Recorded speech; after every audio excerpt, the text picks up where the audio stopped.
Bueno, vamos a continuar con el programa. Agradecerles vuestra presencia. A continuación, vamos a presentar el simposio de la Casa Bayer. Tengo el gusto de presentar al doctor Jorge Mosqueira Sánchez. El tema es rol del receptor mineralocorticoide en enfermedad renal diabética. El doctor Jorge Mosqueira es médico internista de la Clínica San Pablo y es experto en obesidad y complicaciones metabólicas, y también máster en investigación en salud, máster en ciencias avanzadas de nutrición humana y docente de la Universidad Peruana Cayetano Heredia. Recibamos con un aplauso al doctor Mosqueira. Muy buenas tardes, estoy muy agradecido de estar con ustedes y poder compartir un momento científico y muy interesante hablando sobre finirenona y sobre todo sobre el receptor mineralocorticoide. Estos son mis conflictos de interés. A modo de introducción, básicamente creo que todos estamos de acuerdo que la diabetes es una enfermedad que aumenta el riesgo cardiovascular. A edades tempranas es mucho mayor este riesgo y continúa en todas las etapas de la vida independientemente del sexo. Asimismo, hay que recordar que este año el IDL nos menciona de que para el año 2050, para el 2050, vamos a tener 853 millones de personas con diabetes. Y uno de los datos interesantes es que de 4 en 5 adultos con diabetes viven en países como el nuestro. Entonces veamos cómo las complicaciones van a ser parte de nuestro entorno más adelante. Asimismo, hay que ver que para lo que es América Central y América del Sur, el incremento va a ser más o menos de un 45%, y esto va a estar asociado a las complicaciones de la misma enfermedad. Asimismo, ver que con los datos que contamos en el Perú, que son datos antes del 2020, se ha podido estimar que para el 2050 vamos a tener 2.2 millones de personas con diabetes mellitus. Asimismo, la enfermedad renal crónica, que se encuentra muy asociada a esta enfermedad, va a tener también un aumento anual y va a tener un aumento también de la pérdida de los años de vida de estos pacientes para el 2040. Entonces, si tenemos ambas enfermedades o coexisten ambas enfermedades, el riesgo cardiovascular es mucho mayor. Hay que recordar también que otra enfermedad que se encuentra muy asociada a la diabetes y a la enfermedad renal crónica es la hipertensión arterial. Y recordar también que hasta el 40% de personas que viven con diabetes desarrollan enfermedad renal diabética. Si nosotros vamos a esta página de la OPS y buscamos algunos datos importantes, como por ejemplo el hecho de la enfermedad renal crónica respecto a diabetes para todas las edades, con los datos que tenemos, podemos ver que para el 2019 la enfermedad renal crónica debido a diabetes constituía aproximadamente el 6.5 de muertes por 100.000 habitantes, lo cual va a aumentar, como hemos visto, según la estadística de las láminas anteriores. El gran problema es que la enfermedad renal diabética, independientemente de la diabetes per se, la misma enfermedad renal diabética, aumenta el riesgo de todas las enfermedades que estamos viendo en esta lámina. No solamente el riesgo cardiovascular, sino también disfunción eréctil, enfermedad en los ojos, periodontal, entre otras. Asimismo, hay que recordar que la diabetes, correcto, la diabetes mellitus está asociada a inflamación, estrés oxidativo, resistencia a la insulina y la disfunción vascular, que viene a ser parte no solamente del daño en el tejido adiposo, sino también ahora se ha visto de que ya no estamos hablando probablemente de un síndrome cardio-reno-metabólico, sino de un síndrome cardio-reno-hepato-metabólico, ¿correcto? Entonces, yendo directamente a la enfermedad renal diabética, recordemos esta lámina que es muy conocida, donde tenemos que dentro de la fisiopatología, la disregulación metabólica, los trastornos hemodinámicos y la inflamación nos va a llegar finalmente a fibrosis progresiva. Y estos cambios también se ven a nivel del glomérulo, en donde ciertos mecanismos van a causar vasodilatación de la arteriola aferente, vasoconstricción de la arteriola eferente, con el daño de la membrana basal glomerular, muerte y daño de los podocitos, con la subsecuente microalbuminuria y fibrosis a nivel renal. Lo estamos viendo en macro. Más adelante vamos a ver unos datos un poco más moleculares. Asimismo, hay que recordar que no solamente hay un daño por hipertensión glomerular, sino también hay un daño de fibrosis túmulo intersticial. ¿Qué es lo que sucede en esta enfermedad? Los fibrocitos de la médula ósea, los fibroblastos locales, migran hacia la zona túbulo intersticial y producen la fibrosis. Pero no son los únicos mecanismos. Por inflamación hay una transición del endotelio a células mesenquimales. Las células mesenquimales, derivadas de las células madre, migran a esta zona y hay una transición también mesenquimal del epitelio túbulo intersticial a miofibroblastos. Y estos miofibroblastos lo que van a desencadenar es la fibrosis. Recordar que el cribado tiene que ver con el cálculo de la tasa de filtración glomerular, con CK-EPI, el recomendado, y la medición de la relación albúmino-creatinina en orina. Asimismo, recordar que esto nos ayuda a calcular el riesgo de la progresión de la enfermedad renal, correcto, en donde la importancia de este cálculo va a lo siguiente, que como todos sabemos, esta es una enfermedad asintomática hasta estadios avanzados, ¿correcto? Entonces, existen diversas trayectorias de la función renal en diabetes, donde la más conocida y la clásica es en la cual se inicia con un daño a nivel glomerular, hay una albuminuria y luego decae la tasa de filtración glomerular. Sin embargo, tenemos otros fenotipos y estos fenotipos también deberían recibir cierto tratamiento.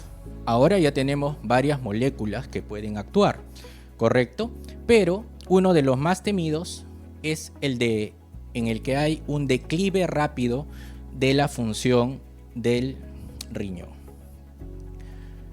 En el 2023, las guías de la Sociedad Americana de Cardiología recomendaron el score 2 de diabetes para poder estratificar el riesgo cardiovascular en estos pacientes. Y este riesgo, como vemos, y siempre me ha gustado esta lámina, nos dice que el paciente diabético ya tiene riesgo cardiovascular. Que tenga bajo, moderado, alto, muy alto, es indistinto, ya tiene riesgo cardiovascular. Y eso es un punto importante que debemos de tener en cuenta al tomar las decisiones terapéuticas. Asimismo, hay que recordar que la albuminuria es un marcador temprano no solo de enfermedad renal crónica, enfermedad renal diabética, sino también es un marcador temprano de riesgo cardiovascular. Los estudios han demostrado que no solamente con una microalbuminuria o con una relación albúmino-creatinina en orina mayor de 30, correcto, aumenta el riesgo cardiovascular. Hay estudios que han demostrado que esto ya aparece con una relación mayor a 10.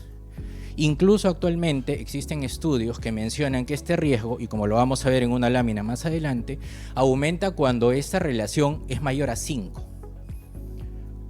Por lo tanto, como sabemos, la diabetes, cuando se combina con la enfermedad renal crónica, aumenta el riesgo de mortalidad cardiovascular. Y se han realizado diversos estudios, hay diversos tipos de manejo con diversos fármacos, pero siempre existe este llamado riesgo residual, que a mí no me parece que sea un riesgo residual. Es un riesgo que existe simplemente, no me parece que sea un riesgo residual. Incluso hay estudios muy grandes que ya se conocen, con inhibidores SGLT2, por ejemplo, que todos lo conocemos, ¿no? Tenemos el Credence, el DAPA-CKD, el EMPA-KIDNEY, pero todos todavía tenían pacientes que todavía desarrollaban progresión de la enfermedad renal diabética. Es por eso que vamos a hablar un poquito de cuál es la importancia del receptor mineralocorticoide. Ha cambiado mucho desde los 90 hasta la actualidad el concepto de la angiotensina, el concepto del receptor mineralocorticoide. Primero se hablaba anteriormente que la angiotensina era el factor principal de la secreción de aldosterona. Ahora se sabe que es uno de los que estimula la secreción de aldosterona. Ahora se sabe que la aldosterona tiene que ver con muchos ligandos fisiológicos y tiene que ver con múltiples acciones en el receptor mineralocorticoide, no solamente a nivel de la presión arterial, a la presión de los vasos, sino también a nivel del sistema nervioso central. Se sabe también que su superactivación, y por eso estamos aquí en este momento, es un determinante importante de la enfermedad renal crónica y de la enfermedad renal crónica diabética, ¿correcto? Y los mecanismos son múltiples, y eso es importante. Entonces, el receptor mineralocorticoide es un receptor nuclear de la subfamilia 3. Y dentro de ello hay varios receptores. Tenemos el receptor de estrógenos, de progesterona, de glucocorticoides, de andrógenos, ¿correcto? Y el receptor mineralocorticoide. Todos comparten una misma estructura. Una zona de unión al ADN, una zona de unión a los antígenos, a los ligandos, una zona terminal, ¿correcto? Con ciertas moléculas que van a conferir ciertas características. Asimismo, como vemos, esto viene de un gen, ¿correcto? Donde la primera porción no se transcribe y la porción que se transcribe nos va a dar lo que hemos visto anteriormente. Una serie de moléculas dentro de esta proteína, dentro de las cuales están las que actúan con diversos ligandos e incluso algunas proteínas que van a estar encargadas del ingreso hacia el núcleo y de su transformación y su unión hacia el ADN, que es una de las formas como actúa este receptor. Entonces, aquí me voy a tomar unos minutos para poder explicar esta lámina, porque es una lámina muy importante. Nosotros tenemos el receptor mineralocorticoide. El receptor mineralocorticoide es un receptor que se encuentra en el citosol, que por momentos se une a moléculas y por otros momentos se separa. Uno de los mecanismos más importantes es la ubiquitinación. La ubiquitina, ¿correcto? Recordemos, la ubiquitina se une normalmente a este receptor mineralocorticoide y cuando se une solamente hay una monoubiquitinación, ¿correcto? Cuando se une solamente una sola molécula, el receptor mineralocorticoide va a estar inactivo, ¿correcto? Va a estar inactivo, va a estar por el citosol uniéndose a otras moléculas como el HSP90, que es súper importante para su acción con los otros ligandos, ¿correcto?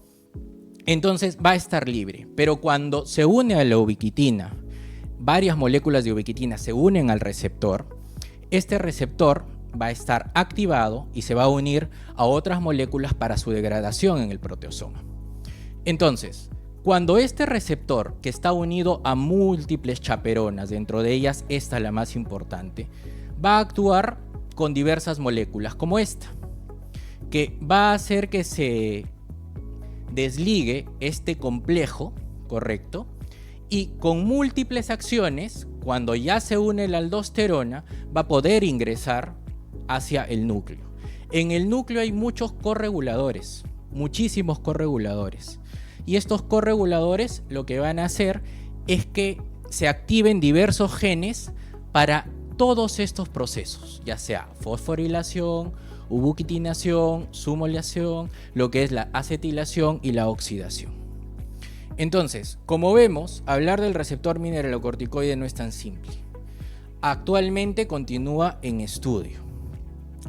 Sigamos más adelante. Veamos que los estudios de los cuales se hizo esta revisión, que fue en el 2007 para la señalización del receptor mineralocorticoide, vienen desde 1989, donde se pudo identificar al HSP90, que es una chaperona muy importante que va a ligar y tiene una capacidad muy importante para ligar a cualquier antígeno que se presente, ¿correcto? Hay múltiples coactivadores que tienen que ver con la regulación transcripcional. Hay correpresores. Aparte de ello, por ejemplo, en esta lámina nosotros podemos ver que cuando la aldosterona se une a este receptor e ingresa, solamente algunos genes o algunas moléculas correguladoras, que por el momento se desconoce cómo y por qué mecanismo, activan solamente ciertos genes. Por ejemplo, pueden activar el SHIF, que cuando la aldosterona se une, para que toda la cascada de la activación del sodio-potasio ATPasa, de lo que es el transportador de sodio a nivel de la membrana apical, ¿correcto? Para que esto no siga de manera indiscriminada, lo que sucede es que la misma aldosterona activa el SHIF ¿Y qué va a hacer este shift? Va a utilizar la ubiquitina para que se unan varias moléculas al receptor mineralocorticoide y este pueda ir hacia el proteosoma. Esta molécula de acá, la USP245, ¿correcto? Es una molécula nueva que se ha visto a nivel del riñón. ¿Y cuál es la importancia de esta molécula? Que cuando se une la aldosterona va a aumentar un gen que la va a distribuir y este, que es el receptor que normalmente ingresa sodio hacia la célula, ¿correcto? Lo que va a hacer es que cuando esta molécula, este receptor ya se ha unido a la ubiquitina y va a ir hacia el proteosoma para poder simplemente desaparecer, simplemente la vuelve a activar. La vuelve a activar y la célula va a continuar ingresando sodio que se va a activar con el otro transportador. Entonces, como vemos, son múltiples mecanismos. ¿Qué otro mecanismo tenemos? Tenemos un mecanismo para activar el SGK1.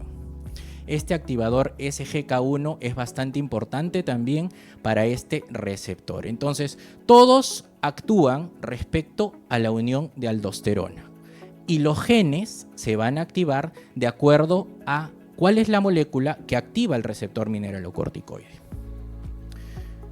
Miren los targets, los genes, el receptor de sodio, correcto, que está no solamente en el riñón, sino está en el oído interno. Tenemos receptores en el colon, correcto. La mayor parte se encuentran en el riñón y cumplen varias funciones.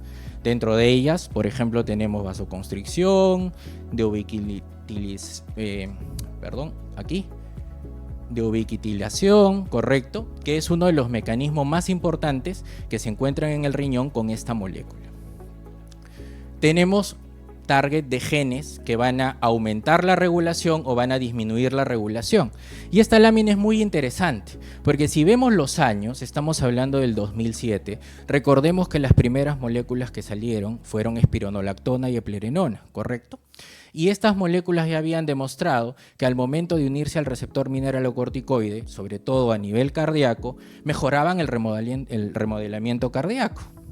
Entonces, vemos que a nivel del corazón hay una actividad bastante interesante regulando la presión arterial, el remodelado cardíaco. Vemos que va a activar genes que van a aumentar la capacidad de los fibroblastos, sobre todo a nivel cardíaco y renal, para aumentar la producción de colágeno 1, 3 y 4. Y esto ya estaba descrito que aumentaba la progresión y la fibrosis miocárdica y túbulo intersticial que hemos visto en las láminas iniciales como parte de la fisiopatología de la enfermedad renal diabética. Este es el receptor mineralocorticoide. Es una molécula compleja, correcto, que tiene como activadores la aldosterona y el cortisol. Asimismo, como vemos en esta lámina, no son los únicos activadores. Activadores del receptor mineralocorticoide tenemos cortisol, aldosterona, hiperglicemia. Entonces, la hiperglicemia per se activa el receptor mineralocorticoide. Entonces, el paciente diabético tiene una activación del receptor mineralocorticoide. Tenemos el RAC, del cual vamos a hablar un poquito más adelante, y el estrés oxidativo. ¿Y dónde van a actuar? En todas estas células, hasta en las células mieloides, endoteliales, cardiomiocito, podocito, fibroblasto, células musculares, correcto, a nivel del endotelio y las células T. Entonces, esta activación del receptor mineralocorticoide tiene que ver con células no epiteliales. Por ejemplo, ¿cuáles? El podocito, una hiperactivación, muerte, destrucción del podocito. Fibroblastos, una hiperactivación, aumento de fibroblastos, sobre todo miofibroblastos, por lo tanto, fibrosis renal, fibrosis cardíaca y daño de las células endoteliales con su se van a convertir, correcto, a las células mesenquimales de las que hablamos en láminas anteriores. Entonces, la fisiopatología es muy interesante. Por lo tanto, nuevamente, la glucosa, el cortisol, la aldosterona, el RAC y el estrés oxidativo activan este receptor a nivel de todas estas células.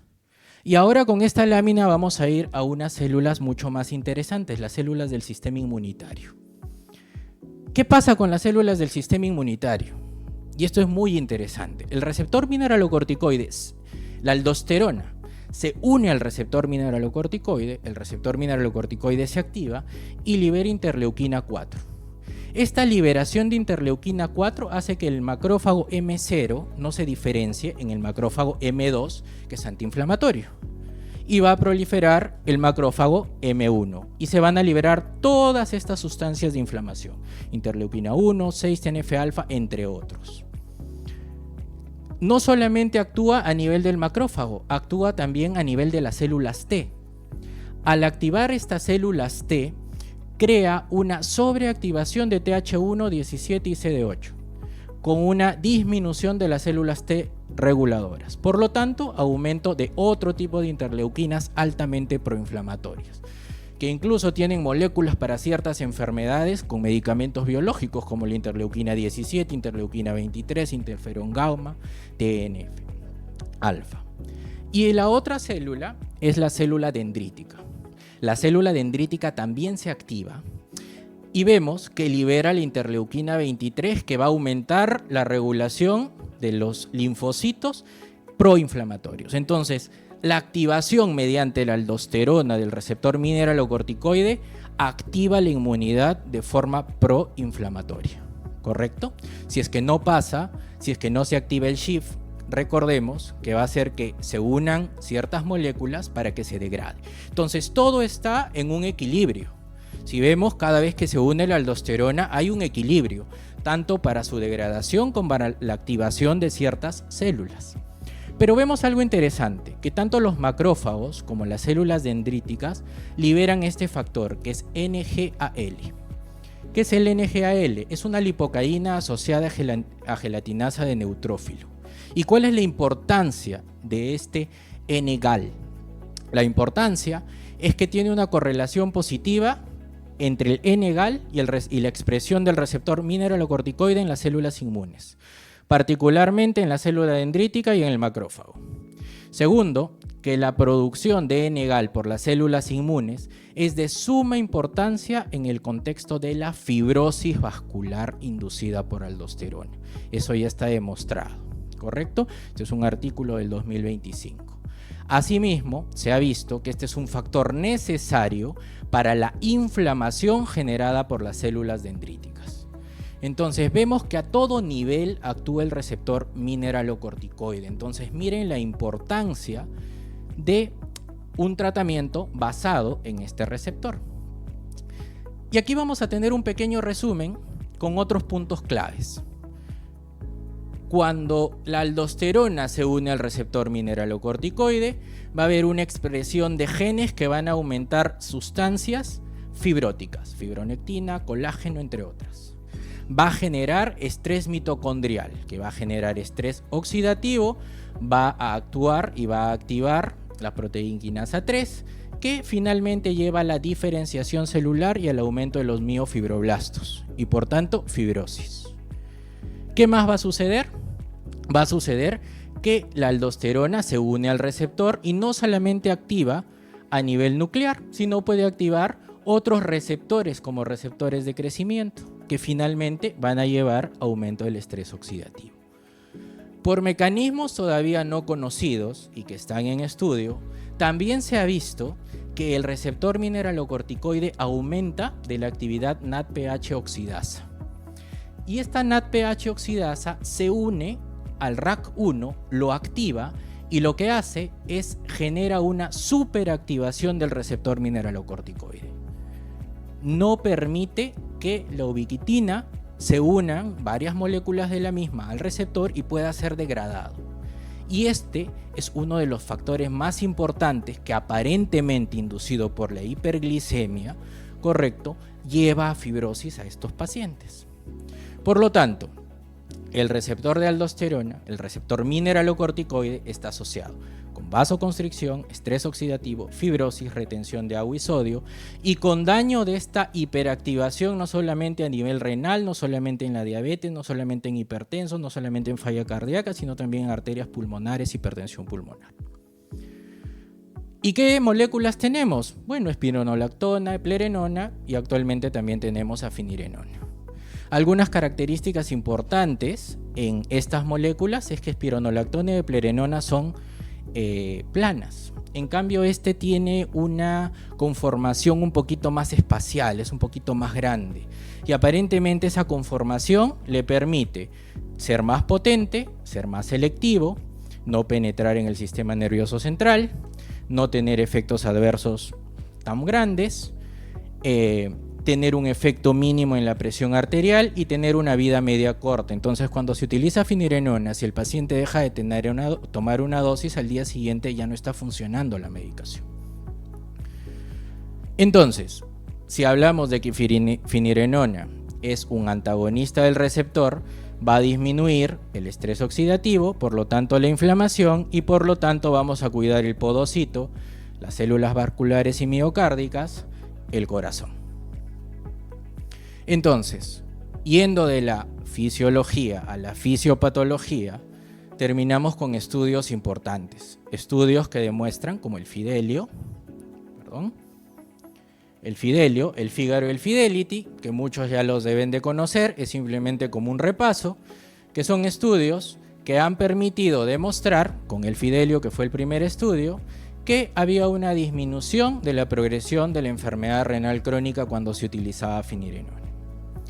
El segundo estudio, que fue el estudio Fígaro, en el cual lo que se quiso demostrar era el compuesto cardiovascular, también se pudo demostrar que disminuía el riesgo y la morbimortalidad cardiovascular en los pacientes que usaban finirenona. Todos los pacientes tenían enfermedad renal diabética, claro está. Y finalmente, el siguiente estudio que realizaron fue el Fidelity, que unió ambos estudios, fue un pool análisis, en el cual se pudo demostrar que había tanto una reducción y confirmar del riesgo cardiovascular y del riesgo de progresión de la enfermedad renal crónica diabética. También se pudo demostrar con los estudios, sobre todo con el Fidelio, de que esta disminución de la relación albúmino-creatinina en orina era sustancial durante el uso de finirenona. Recordemos que tiene un tiempo de vida media bastante corto, por lo tanto, si es que nosotros retiramos el medicamento, se ha visto de que el paciente pierde el efecto beneficioso de la molécula. Asimismo, y uno de los puntos claves, que sé que a veces muchos de los médicos tenemos temor, que es la hipercalemia. Correcto, el estudio demostró de forma contundente que el primer mes hay una elevación del potasio y luego se mantiene constante en el resto de tiempo en los 44 meses que se realizó el estudio. Asimismo, hubo un estudio que se presentó en el año pasado en el Kidney Week, antes de que salga el Confidence, que fue un estudio retrospectivo donde utilizaron estos pacientes inhibidores SGLT2, tanto en empaglifosina como dapaglifosina, correcto, aparte de finirenona. Y lo que se pudo ver es que los pacientes que utilizaban finirenona más un inhibidor SGLT2, correcto, tenían la mayor proporción de participantes tenían una reducción de más del 50% de la relación albúmino-creatinina. Igualmente, esta reducción era mucho mayor siempre utilizando estos dos fármacos. Y en este estudio se pudo ver que cuando se utilizó finirenona con inhibidores SGLT2 había un menor riesgo de cambios de potasio. ¿Okay? Algo interesante que se va a ver de manera diferente con el Confidence. Recordemos que este es un estudio pequeño, es un estudio retrospectivo, ¿correcto? Y recordemos también que es un estudio que tiene dos inhibidores SGLT2, empaglifosina y dapaglifosina. Ojo. El Confidence, que fue publicado este año, se realizó solo con empaglifosina, ¿ok? Y en este caso, lo que recibieron algunos pacientes fue finirenona más placebo, otros empaglifosina solo y otros finirenona más empaglifosina. Y lo que se vio es que los pacientes que recibían finirenona más empaglifosina tenían un mayor cambio que los que recibían cada uno solo cada medicamento. ¿Ok? Y en los efectos adversos que llevaron a la discontinuación de a retirar el medicamento fueron muy parecidos en todos los grupos. Entonces es seguro utilizar ambos fármacos porque en algún momento había el temor de si se utilizaba uno u otro. Y por lo tanto se concluyó que en los pacientes que tienen enfermedad renal crónica y diabetes mellitus tipo 2, la terapia combinada entre finirenona y empaglifosina ayudó a reducir el RAC, correcto, en comparación al uso de las drogas por sí solas. ¿Y qué estrategias nosotros podemos tener para mitigar esta hiperpotasemia? Primero, tener en cuenta que cuando vamos a iniciar finirenona hay que medir el potasio. Si está menos de 4.8, nosotros podemos utilizar el fármaco. Si la tasa de filtración glomerular es más de 60, iniciamos con 20 miligramos. Si es menos de 60, con 10 miligramos. Monitorizamos el potasio en un mes y si se encuentra dentro de estos rangos podemos continuar con la dosis o incluso aumentar la dosis. Estábamos en 10 a 20. Suspender si es que el potasio es más de 5.5. A veces se necesita ajustar la dieta o algunos otros medicamentos, pero no necesariamente es real. Ya utilizando el fármaco nos damos cuenta que no necesariamente sucede eso. Asimismo, hay que tener en cuenta que para dejar de utilizar de forma permanente este fármaco debe de haber una hipercalemia sostenida y recurrente. Segundo, no necesitamos tener restricciones con la dieta, eso es importante. A los pacientes no hay que restringirles el potasio, ¿ok? Obviamente de repente va a depender mucho del estadio, ojo, pero no hay que restringirles el potasio. Y el uso de ciertos fármacos para mitigar la hipercalemia también se pueden utilizar de ser necesario. Entonces, terapias con eficacia cardiovascular, IECA, ARA, inhibidores SGLT2, agonista del receptor GLP-1 y antagonista del receptor mineralocorticoide no esteroideo, que tienen diversos estudios que lo han demostrado. Y esto ha podido evidenciar que haya una disminución de la progresión de la enfermedad renal crónica diabética. Entonces, volvamos a los pilares de tratamiento. En este momento, respecto a la fisiopatología que vimos, tenemos como los pilares que ya hemos mencionado estas moléculas y tenemos a finirenona que disminuye la inflamación y la fibrosis de manera selectiva a través del receptor mineralocorticoide. Asimismo, tenemos todos los estudios que avalan los diversos fármacos que hemos mencionado, incluyendo Jackel-Flow, que utiliza semaglutida, que también es un fármaco bastante importante en este tratamiento. ¿Qué nos dicen las guías clínicas para terminar? Varias guías clínicas. Empecemos con la guía CADIGO del 2022, que también menciona el uso correcto de finirenona, pero cuando se necesitaba una intensificación de la terapia. ¿Pero qué sucede? Hay diversas guías de hipertensión, guías de cardiología, que lo ponen con un grado de evidencia 1A de utilizar este fármaco cuando hay enfermedad renal crónica en pacientes diabéticos y microalbuminuria o un RAC mayor de 30, ¿correcto? Tenemos las directrices CADIGO del año pasado que mencionan lo mismo, con un grado 2A. Tenemos una actualización en insuficiencia cardíaca con grado 1A, ¿correcto? Y tenemos el ADA de este año que también menciona el uso de estos tres fármacos que hemos conversado, inhibidores SGLT2, antagonista del receptor mineralocorticoide y agonista del receptor GLP-1 dentro del tratamiento, teniendo a finirenona dentro de las moléculas para tratar al paciente con enfermedad renal crónica diabética. Asimismo, este es un diagrama bastante interesante y esto es uno de los puntos que quería mostrar. Hablamos de 10 miligramos por gramo porque ya hay estudios que han demostrado que aumenta el riesgo cardiovascular. A este paciente hay que chequearlo nuevamente en 12 meses. No dejarlo. Sí, señor, está bien, perfecto. Venga en 3 años. No, hay que rechequearlo. Y si está entre 10 a 30, cada 6 meses. ¿Correcto? Y si ya está con más de 30 y tiene diabetes, tenemos los fármacos para utilizarlos.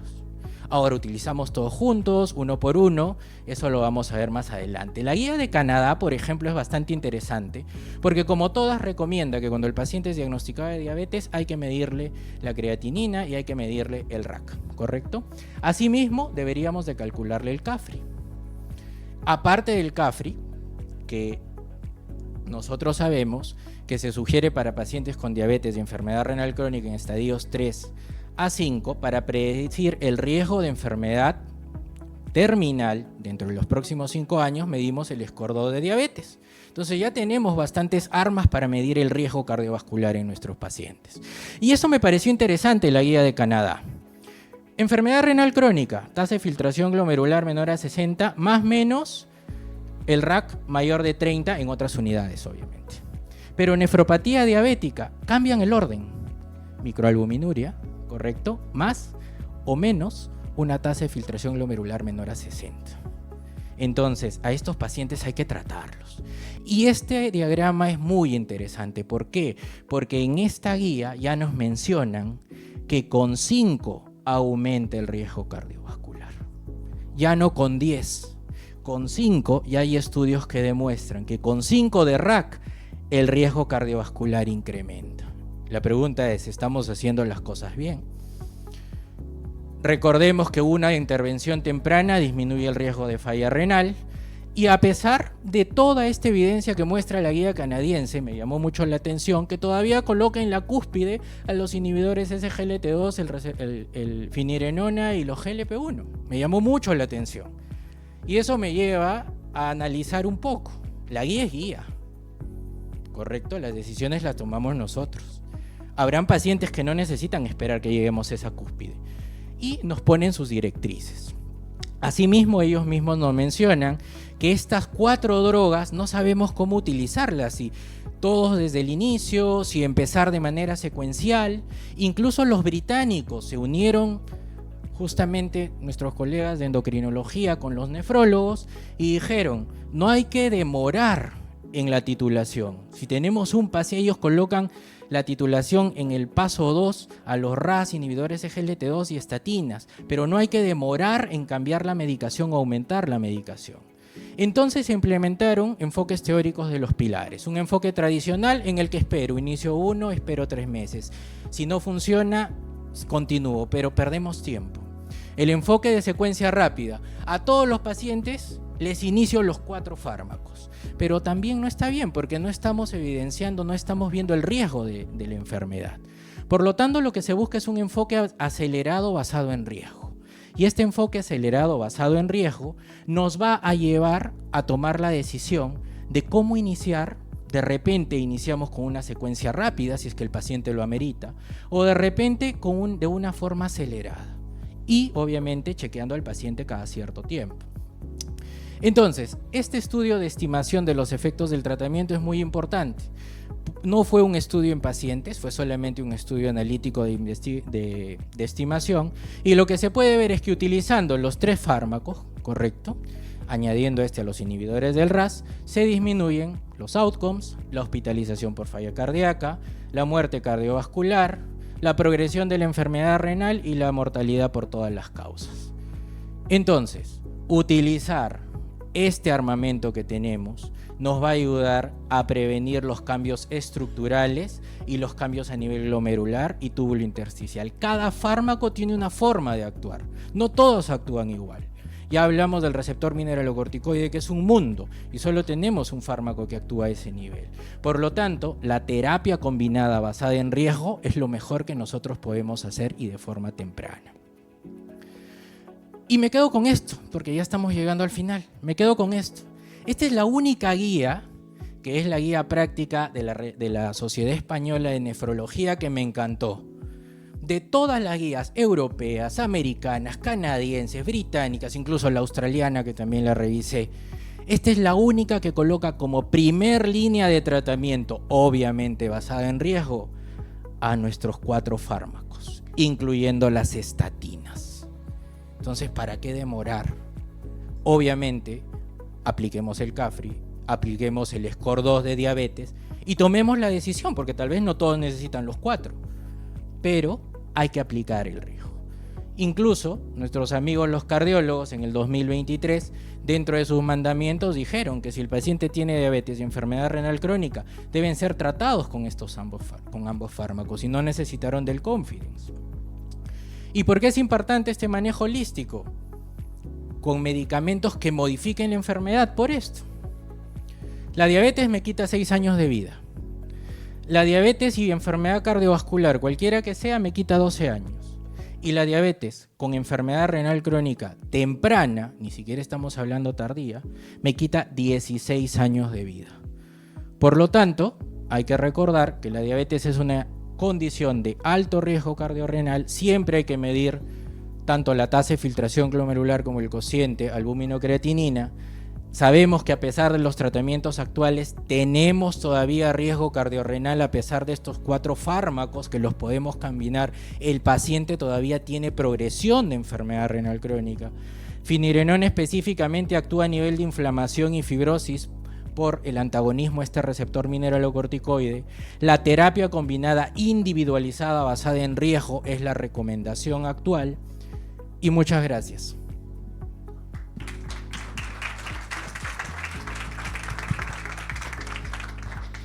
Gracias, doctor Mosquera. Vamos a abrir entonces la ronda de preguntas. Me imagino que habrá bastantes preguntas en relación a estos fármacos que en realidad, si uno ve el panorama del diabético, ¿no?, en el día a día, se encuentra con muchos pacientes, ¿no?, a los cuales ya deberían estar utilizando, sobre todo aquellos que ya tienen un problema renal. ¿Alguna pregunta?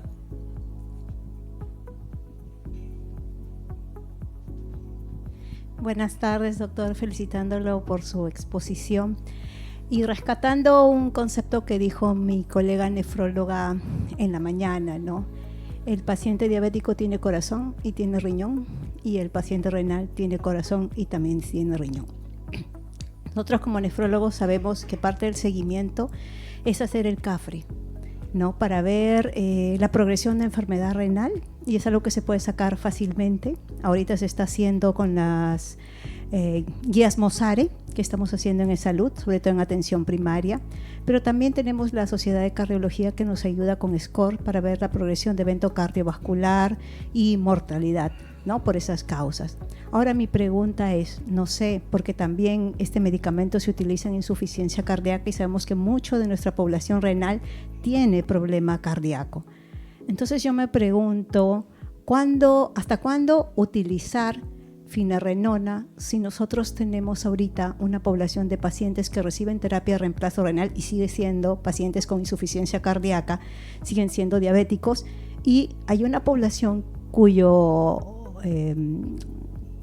en el que el potasio no es tanto un problema? Hablo de los pacientes en diálisis peritoneal, que son pacientes con alta carga de mortalidad, porque hablábamos en la mañana que el 95% de los pacientes son diabéticos tipo 2, y de estos 95% sabemos que 90% van a fallecer por problemas cardiovasculares, y el 10% de esta población son los que vayan a entrar a diálisis. Entonces son una bomba de tiempo cardiovascular en las terapias de reemplazo. Entonces tenemos un subgrupo de pacientes cuyo nivel de potasio no es tanto un problema, porque hacen diálisis peritoneal diaria, ambulatoria continua, y siguen siendo pacientes diabéticos y siguen siendo pacientes con insuficiencia cardíaca. Quería saber su opinión o si hay algo al respecto. Bueno, censo estricto, al momento finerenona tiene una indicación, que es los pacientes con enfermedad renal diabética, correcto, con una tasa de filtración glomerular menor a 90 y que sea mayor o igual a 25, con un RAC mayor de 30. Si hablamos científicamente, estamos hablando de que eso es lo correcto. Vamos a dejar un poquito el simposio para poder, me disculpa citar por favor. Ya acabó el simposio, perfecto, entonces podemos responder. Claramente el Fine Arts, que es un estudio muy contundente, incluso llegó a utilizar finerenona de 40 miligramos, y el riesgo de hipercalemia no fue prácticamente nada. Y el FINE, que es otro estudio que se está desarrollando en pacientes que tienen enfermedad renal crónica sin necesidad de tener diabetes, correcto, está teniendo muy buenos resultados. Y no solamente esos. En la última convención que tuvimos en México, pudimos ver que están desarrollando un sinnúmero de estudios, porque como hemos visto por fisiopatología, el receptor mineralocorticoide actúa de forma distinta.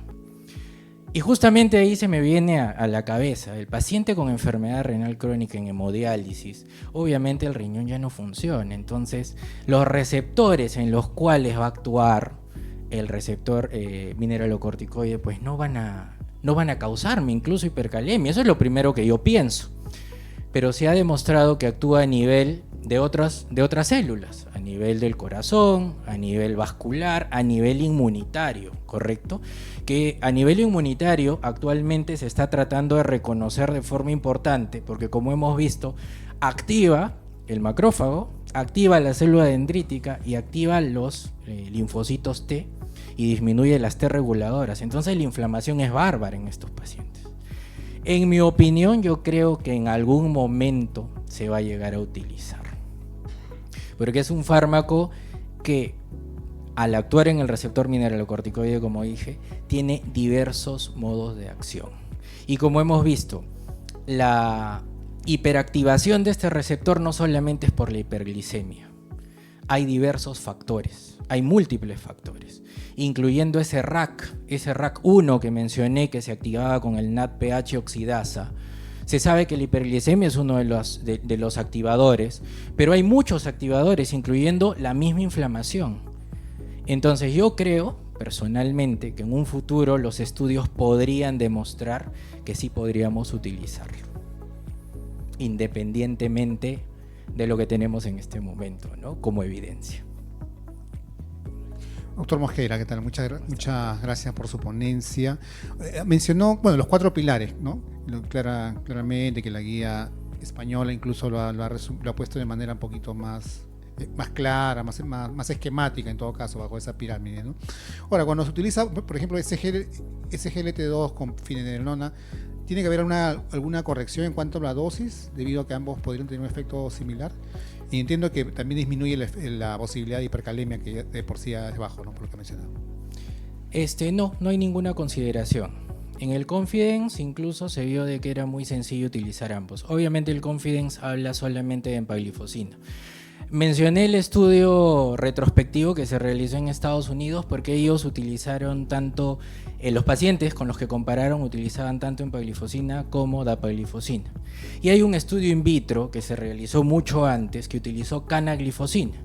Y con canaglifosina también se vio de que in vitro disminuía, cuando se utilizaba con finerenona, disminuía el riesgo de hipercalemia. Entonces por ahí no hay ningún problema. Iniciar los 2 fármacos se pueden iniciar a la dosis terapéutica. No hay ninguna consideración. Al menos en el Confidence tampoco se han visto efectos adversos serios que hayan llevado a que los pacientes deserten. Obviamente, ya con estudios prácticamente de fase 4, en el tiempo vamos a ver si es que existe algún otro efecto adverso posterior, pero por el momento no. Al menos, particularmente, yo he venido utilizando estos 2 fármacos desde que la molécula llegó al país. Y no he tenido ningún problema, al contrario, los resultados son espectaculares. Tengo un paciente que es monorreno y ha controlado excelente. Ahorita el único problema es que fue monorreno por un cáncer renal y actualmente le hemos diagnosticado una meta, pero el riñón está perfecto y tiene años de diabetes, y él está con agonista del receptor GLP-1, está con inhibidores de GLT2, está con RAS, inhibidores del RAS, correcto, y está también con finerenona. Y este paciente nunca me ha hecho hipercalemia. La única vez que el potasio subió a 5.72 fue cuando tuvo una celulitis y se hospitalizó, que ingresa con el potasio 5.72, le realizo un control en la tarde y estaba en 5.2.